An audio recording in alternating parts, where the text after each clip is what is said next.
Welcome to Cambridge English Language Institute. This is Ansar Ahmad, and in today's video I'm going to talk about land adaptation by bryophyte.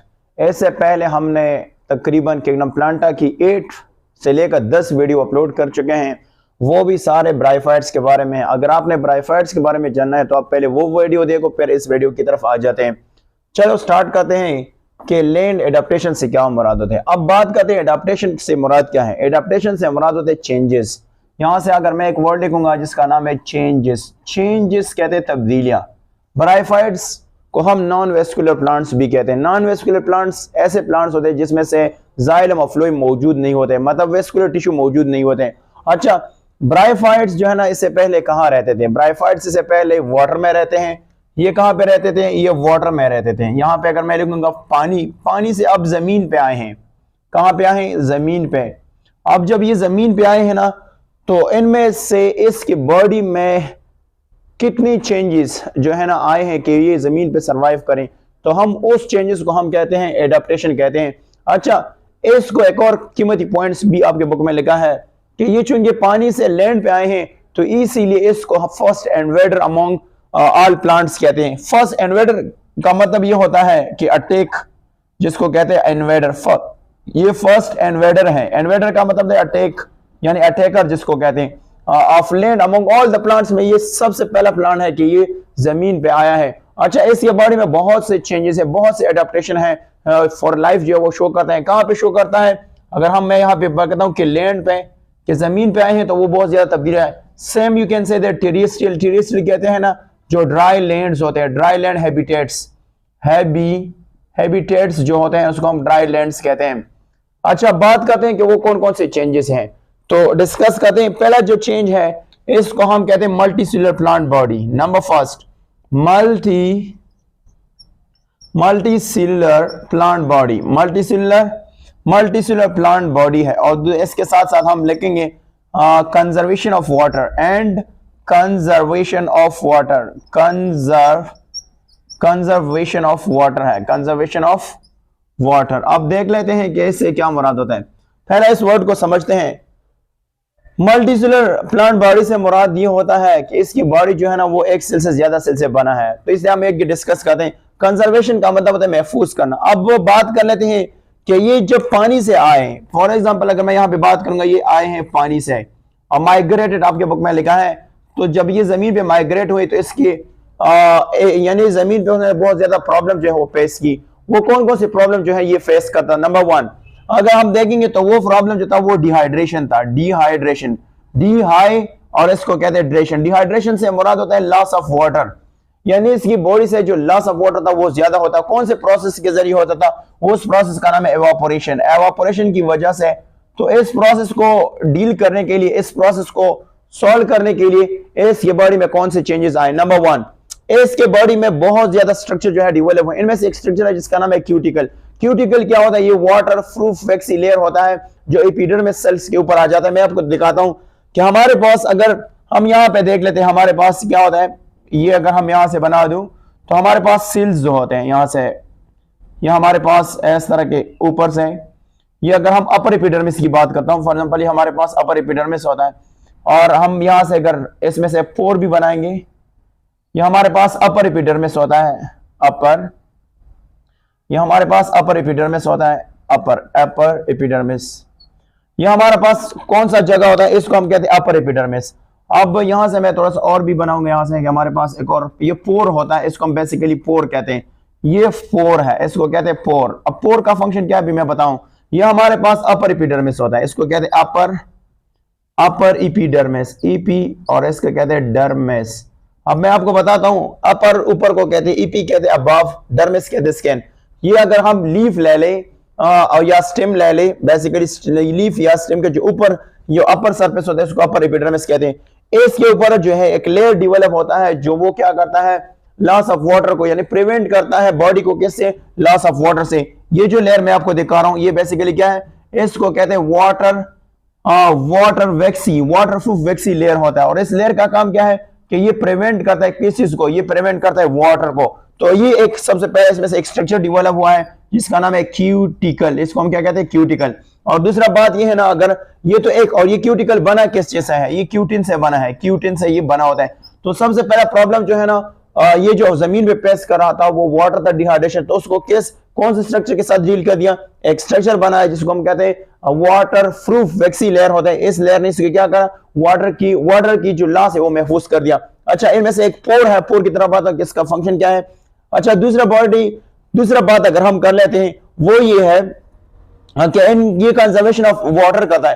Conservation of water से मुराद ये होता है कि पानी को महफूज करता है। किस तरह महफूज करता है, इसकी बॉडी जो है ना एक सेल से ज्यादा सेल से बनी होती है। फॉर एग्जांपल अगर मैं आपको बता दूं, फॉर एग्जांपल अगर ये हमारे पास एक सेल होता है तो ये इतना पानी महफूज नहीं कर सकता है, तो इसलिए इसकी बॉडी जो है ना वो क्या है, मेनी सेल से बना है। तो मेनी सेल से जब बना है तो ये क्या करता है, पानी को ज्यादा महफूज करता है। ये तो इसका जो फर्स्ट प्रॉपर्टीज है। अगर हम इसकी दूसरा प्रॉपर्टीज की बात कर लेते हैं तो हमारे पास दूसरा प्रॉपर्टी है एब्जॉर्प्शन। अच्छा, इसमें से एक और बात भी मैं बताता हूं, एब्जॉर्प्शन ऑफ वाटर और कार्बन डाइऑक्साइड, दो प्रॉपर्टीज है। CO2 की बात करते हैं, बट CO2 से पहले एक और बात करता हूं कि हमारे पास ये जो दो प्रॉपर्टीज है, एक होता है मल्टीसेल प्लांट बॉडी और दूसरा है कंजर्वेशन ऑफ वाटर होता है। इसके अलावा कभी कभार जो है ना ये प्लांट जो है ना वो क्या हो जाता है, ये ड्राई हो जाता है, यानी ड्राई हो जाता है, प्लस ब्राइटल हो जाता है। ब्राइटल का मतलब क्या होता है, यानी ब्रेकेबल हो जाता है, ब्राइटल। तो जब ये ड्राई हो जाता है, यानी इसको पानी नहीं मिलता है, तो ये ड्राई हो जाता है, ब्रेकेबल मतलब ब्रेकेबल हो जाता है। तो फिर जब उसको पानी मिल जाता है, इसको पानी अगर रेन से पानी मिल जाता है या कोई और सोर्स से पानी मिल जाता है, और सोर्स ऑफ वाटर इसको मिल जाता है, आपके बुक में लिखा है वाटर मिल जाता है, तो ये क्या हो जाता है, ये वापस ग्रीन हो जाता है, ये वापस टर्न टू ग्रीन हो जाता है। तो ये भी एक प्रॉपर्टी इसकी है कि अगर इसको पानी ना मिलता है, मतलब ड्राई कंडीशन होता है, तो फिर जब उसको बारिश का पानी या कोई और सोर्स का पानी मिल जाता है तो ये क्या हो जाता है, वापस ग्रीन हो जाता है। अब हम दूसरी प्रॉपर्टीज की बात करते हैं, सेम को इसकी थर्ड प्रॉपर्टीज भी इकट्ठा डिस्कस करते हैं। वो ये है कि इनमें से ही क्या, एब्जॉर्प्शन ऑफ कार्बन डाइऑक्साइड जो है ना, एब्जॉर्प्शन ऑफ कार्बन डाइऑक्साइड और एब्जॉर्प्शन ऑफ H2O, ये दोनों हम यहां से देख लेते हैं। तो यहाँ पे इसमें से क्या होता है, कार्बन डाइऑक्साइड किस तरह, यानी इनके बॉडी में आपके बुक में एलैबोरेट स्ट्रक्चर इवॉल्व हुआ है। एलैबोरेट मतलब कॉम्प्लिकेटेड स्ट्रक्चर इवॉल्व होता है, किसके लिए, कार्बन डाइऑक्साइड और ऑक्सीजन के लिए। यहाँ पे अगर मैं आपको बता दूं तो यहाँ पे हमारे पास और सेल्स होते हैं, यहाँ से अगर मैं बना रही हूँ, यहाँ से और सेल्स होते हैं जिसका नाम है कोलेनकाइमा सेल। ये बेसिकली ग्रीन होते हैं, ये फोटोसिंथेसिस में इन्वॉल्व होता है। ये आपके पास क्या, कौन सा सेल होता है, ये कोलेनकाइमा सेल्स होते हैं, कोलेनकाइमा सेल्स, ये कोलेनकाइमा सेल्स होते हैं। कोलेनकाइमा सेल क्या करता है, ये कार्बन डाइऑक्साइड को अपनी तरफ खींचता है। अब यहाँ पे जो एक्सचेंज ऑफ कार्बन डाइऑक्साइड और एक्सचेंज ऑफ ऑक्सीजन किस तरह होता है मैं आपको बताता हूं। बाहर चूंकि कार्बन डाइऑक्साइड ज्यादा होता है, बाहर कार्बन डाइऑक्साइड ज्यादा होता है, और यहाँ पे जो फोटोसिंथेसिस होता है तो ऑक्सीजन ज्यादा होता है। यहाँ पे क्या होता है, ऑक्सीजन ज्यादा होता है। तो क्या होने वाला है, यहाँ पे एक प्रोसेस होता है जिसका नाम है डिफ्यूजन, जिसका नाम क्या होता है, डिफ्यूजन। तो डिफ्यूजन के जरिए अब मैं बताता हूं कि यहाँ पे कार्बन डाइऑक्साइड जो है ना ज्यादा है, तो ये इस सुराख से गुजर के, ये पोर से गुजर के ये नीचे आ जाएगा। कहां पे आ जाएगा, यहाँ पे आपके पास कोलेनकाइमा सेल्स होते हैं, यहाँ पे फोटोसिंथेसिस हो जाता है। यहाँ पे जब फोटोसिंथेसिस हो जाता है तो यहाँ पे ऑक्सीजन जो है ना वो पैदा हो जाता है। ऑक्सीजन की कंसंट्रेशन यहाँ पे ज्यादा है, ऑक्सीजन की कंसंट्रेशन जो है ना वो यहाँ पे ज्यादा है, तो ऑक्सीजन की कंसंट्रेशन यहाँ पे ज्यादा है। यहाँ से क्या होगा, ये बाहर चला जाता है, ये बाहर चला जाता है, O2 जो है ना वो यहाँ से निकल जाता है। तो यहाँ पे जो कार्बन डाइऑक्साइड किस तरह डिफ्यूज होता है, आपने कहा है कि कार्बन डाइऑक्साइड जो है वो डिफ्यूजन के जरिए जो है वो क्या होता है, वो सेल की तरफ आ जाते हैं, और ऑक्सीजन जो है यहाँ पे कंसंट्रेशन ज्यादा है तो बाहर होते हैं। तो ये जो एब्जॉर्प्शन ऑफ कार्बन डाइऑक्साइड होता है वो किसके जरिए होता है, वो होता है डिफ्यूजन के जरिए। और डिफ्यूजन किस तरह होता है, कार्बन डाइऑक्साइड ज्यादा है तो कार्बन डाइऑक्साइड अंदर की तरफ आ जाएगा, यहाँ पे जब फोटोसिंथेसिस हो जाता है तो ऑक्सीजन ज्यादा होता है वो बाहर निकल जाता है। तो ये एक प्रोसेस होता है। इसके अलावा इसके साथ जो और टिश्यू होता है जिसका नाम है स्पॉन्जी टिश्यूज, यहाँ पे इसके पास स्पॉन्जी टिश्यूज भी होता है। यहाँ पे अगर मैं बता दूं, ये स्पॉन्जी टिश्यू क्या करता है, स्टोरेज का काम करता है, जिसको हम कहते हैं स्पॉन्जी टिश्यू, यानी स्टोरेज, इसको हम कहते हैं स्टोरेज। इसके पास स्टोरेज कोलेनकाइमा, जिसके कहते हैं पेरेन्काइमा टिश्यू होता है, पेरेन्काइमा टिश्यू होता है या सेल्स जिसको कहते हैं टिश्यूज। ये क्या करता है, ये इसको स्टोर करता है, स्टोरेज, इसको हम यहाँ पे ओ लिखेंगे स्टोरेज। ये स्टोरेज क्या करता है, ये फूड को स्टोर करता है। इसके साथ साथ अगर हम बात करेंगे तो इसके नीचे एक और स्ट्रक्चर होता है जिसका नाम है लोअर एपिडर्मिस। यहाँ पे क्या होता है, लोअर एपिडर्मिस होता है। यहाँ पे अगर मैं यहाँ पे बता दूं तो यहाँ पे क्या होता है, यहाँ पे लोअर एपिडर्मिस होता है, लोअर। यहां पे आपके पास होता है लोअर एपिडर्मिस, इसको हम क्या कहते हैं, लोअर एपिडर्मिस। यहां पे आप देख सकते हैं इसको हम कहते हैं लोअर एपिडर्मिस। यहां से मैं मार्क करूंगा, इसको आपको समझ आएगा, लोअर एपिडर्मिस, लोअर एपिडर्मिस होता है। ये लोअर एपिडर्मिस से क्या मुराद होता है, ये जो लोअर एपिडर्मिस है इससे एक और स्ट्रक्चर निकला है, क्योंकि अगर आप एब्जॉर्प्शन ऑफ H2O की बात करेंगे तो इनमें से ना रूट हियर मौजूद होता है और ना तो रूट मौजूद होता है।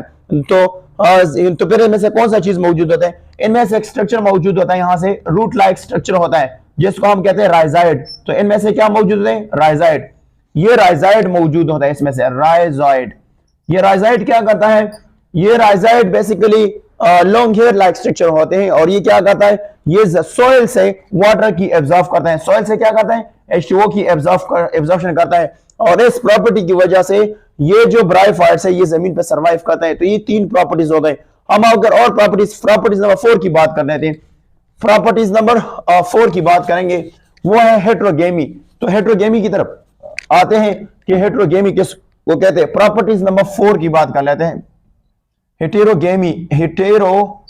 हेटेरोगेमी क्या है, आप जानते हैं हेटेरो का वर्ड से मुराद क्या होता है, इससे मुराद होता है डिफरेंट, इससे मुराद क्या होता है, डिफरेंट होता है। और गेमी का मतलब क्या होता है, गेमेट से लिया है, गेमी से कैसे लिया है, गेमेट से लिया है। तो इससे मुराद होता है गेमीट्स, इसे आप कह सकते हैं गेमीट्स, गेमीट्स लिख सकते हैं। तो इनमें आपको पता है कि यूनिवर्सल जो है इनमें से क्या सेक्सुअल रिप्रोडक्शन है, बट वो सेक्सुअल रिप्रोडक्शन किस तरह होते हैं, वो गेमेस टाइप्स होते हैं, जिसको हम कहते हैं हेटेरोगेमस टाइप रिप्रोडक्शन है। हेटेरोगेमस रिप्रोडक्शन टाइप से मुराद क्या होता है कि इनमें से फ्यूजन होता है दो चीजों की, यानी गेमेट्स की फ्यूजन इसमें से होती है। Fusion of what, fusion of sperm and egg. इनमें से स्पर्म मिलता है किसके साथ, एग के साथ।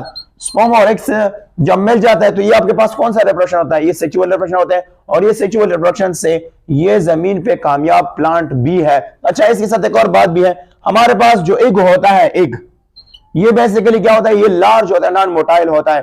तो ये क्या करता है, ये लार्ज नंबर ऑफ फूड जो है, लार्ज फूड जो है वो स्टोर करता है, और ये स्टोर फूड क्या करता है, जो न्यू ऑफस्प्रिंग होता है उसको क्या करता है, उसको नरिश करने में हेल्प करता है। और ये सारा ये जो सेक्सुअल रिप्रोडक्शन है, इस प्रॉपर्टी की वजह से ये जमीन पे जो है ना वो सर्वाइव करता है।